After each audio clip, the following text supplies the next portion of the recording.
Today is pretty exciting. I'm going to make a quick trip to the gym and then I'm seeing Oppenheimer with Paul, who you've seen before in a previous vlog. So very excited to see the film. I've heard really good things about it.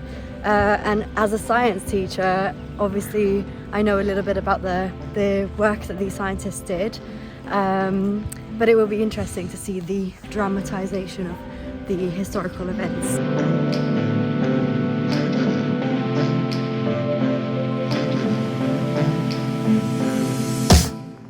On my walks to the gym, I always stop here for a second to smell the roses.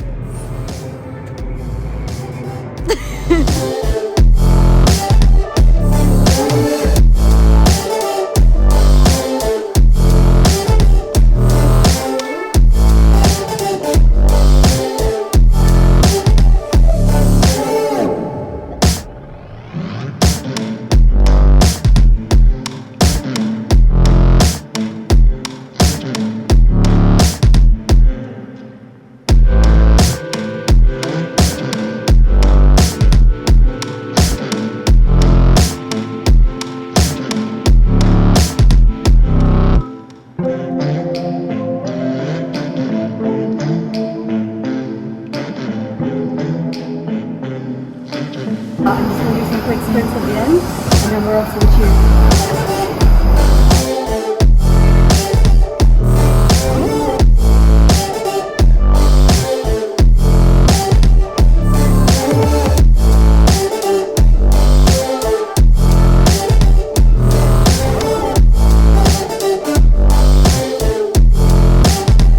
Just left the gym. I'm off to meet Paul. I'm supposed to meet him here at 6:30 and I am, shock horror, early for the first time in my life. He's here! Paul made his debut at Jacob's wedding. And Hannah, do you want to be in it? Hello! This is Hannah, who I've met once before. Oh, wait, I need to tap in. So we're at East Putney Station. Stop laughing at me! See, so far this vlog has been pretty serious because I've been like going to the gym and here's what I did, and now Paul's here. I can't keep a straight face. I ran into you here randomly one time, right?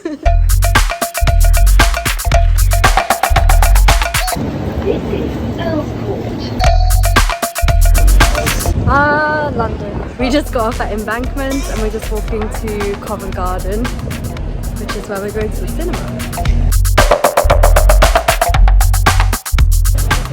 So we were just saying that London is a really great city, really great city to come for leisure because you can just walk at your own pace and the crowds don't matter as much. Not if you're in a hurry. Right. It can be very irritating. Look at those donuts.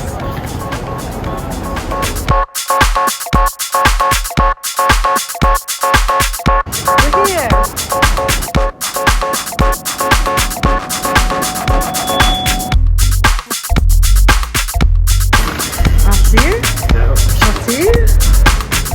The last thing I saw in cinema was like Avatar, The Way of the Water. What was the last film you saw? In the cinema? Yeah. I saw quite an obscure Icelandic film. Whose name I've forgotten. That's very Paul. What was the last film you saw in cinema? I think it's Maverick movie of Top Gun. The what? Top Gun movie? Oh, okay. Did Months you like ago. it? I did actually, it was really nice.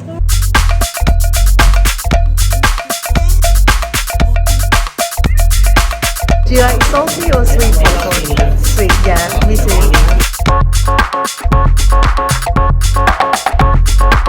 I've just met some new friends. We've just tried to work out how we know each other. I'm just going to say we came here. That's how we know each other, right? This is Will, Anya, Freya, and Hannah, who's been in the vlog the whole time. And don't forget Paul. I think we're about to go in, right? Yes, I think we're ready. 3 hours later. We've just left the cinema and we were just discussing the film. Yeah, did you want to give your thoughts at all? It was good. Very long. It was very long. Yeah, it was very long and very loud. intense. Loud, But- yeah. Hats off to Christopher Nolan. Yeah, no, it was really well done. Do you want to give your thoughts? It was really good. Really enjoyed it. Very intense though. Yes, really intense. For like for like 3 hours, it was very intense with lots of music. I will do a proper review in a second. Once I've left these guys, I'll like sit down and give you my thoughts. Anything else to add? Nope. Right. What are they called? Rickshaw. Pedicabs. What? Pedicabs, I think they're called. Oh, Because it's feet. I just said bye to Paul and Hannah, and we were having a lively conversation on the way back on the tube about the film and about all kinds of random stuff. I reminded Paul of something he said 15 years ago.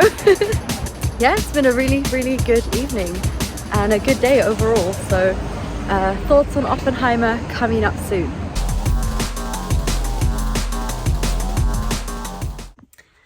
Okay, I just got back home and I thought I would give you my thoughts on Oppenheimer while everything is still fresh and yeah, while I can still kind of feel those emotions that I was feeling in the cinema. It's a really intense movie and I don't think it's really spoilers because it's based on true history. So hopefully you know the basic story of the fact that Oppenheimer helped develop the atomic bomb, which was then used by the US to bomb Nagasaki and Hiroshima, and it caused, in the film they were saying, 220,000 deaths. And so the big justification for using the atomic bomb was because it was that it ended the Second World War, and so that's usually what's given as sort of the justification. And obviously the downside is that it was so destructive and it caused a lot of death. The movie is essentially 3 hours of super intense conversations between Oppenheimer and other scientists and the politicians and the military people. And so it kind of shows you all these scientific discoveries in the historical context. And for me, I'll just talk about sort of the main things that stood out to me. Oppenheimer himself was obviously very passionate about the science behind creating the atomic bomb, but he didn't want it to actually be used because he also was plagued with this idea of this invention being used to then kill so many people. The politicians and Truman, the president, didn't think so. So obviously they weren't as concerned about the ethics of it, and they were obviously just wanting to win the war, or you know, and get the Japanese to surrender. So you can kind of see, it was very, very uncomfortable to watch these old white men in a room making decisions that were going to impact so many Japanese lives, and all because they wanted to bring their troops home. And there is this moment when they're discussing where they're going to drop the bombs in Japan, and one of the lines, and this may be a bit of a spoiler, is that the guy was saying not Kyoto because that's where him and his wife had their honeymoon.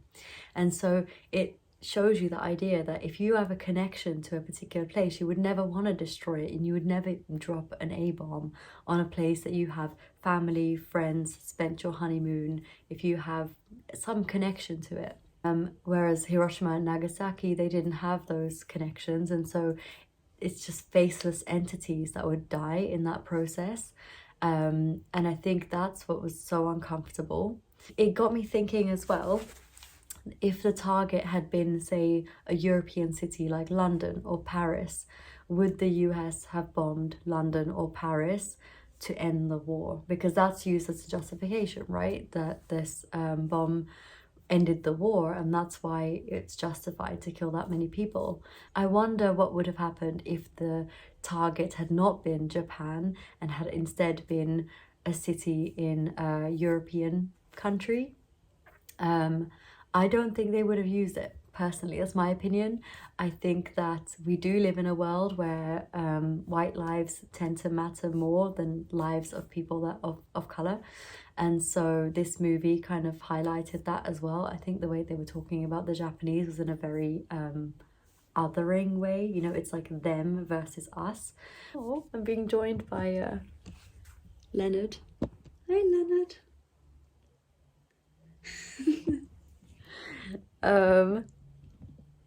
Very cute. It's very sweet cats here. I've also got Janice right there. She's preoccupied with the tripod.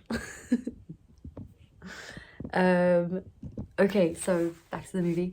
So that was one moment where I was very uncomfortable, was when they were discussing the targets and where they were going to bomb. And the other very uncomfortable bit was when they did the test. They did the big test, and at the end of it, there was cheering, there was celebration, you know, whereas I was sitting there thinking, this is horrific, you know, the fact that we have this technology is a disaster. That much power in the hands of just humans, you know, and we're fallible as beings. And so, yeah, very, very uncomfortable. And they displayed it really well in the movie. They showed kind of Oppenheimer being excited about the technology, but also being very sort of, it was really playing him, the consequences of having this technology. As a cinematic experience, it was incredible, really, really well done. The cinematography, the photography, the acting, the writing, the costume, the color, everything was amazing. So it was 3 hours, really long, but it went by pretty quickly. It probably could have been shorter, but then again, I think if you take 3 hours, you really get into it and into the context of the whole situation. So it did allow them to kind of really bring us into that time period. Yeah, so it was an amazing movie. It was very uncomfortable. It was very sad, very intense. I'd highly, highly recommend it though. I can understand the hype around it for sure. I think I'll leave it there because this video's gone on a bit long now. And thank you all for watching. I am trying to be more consistent with these videos and appreciate every single like, comment, subscribe, share, all those things for future videos as well, and more adventures with me, Easha. Bye bye.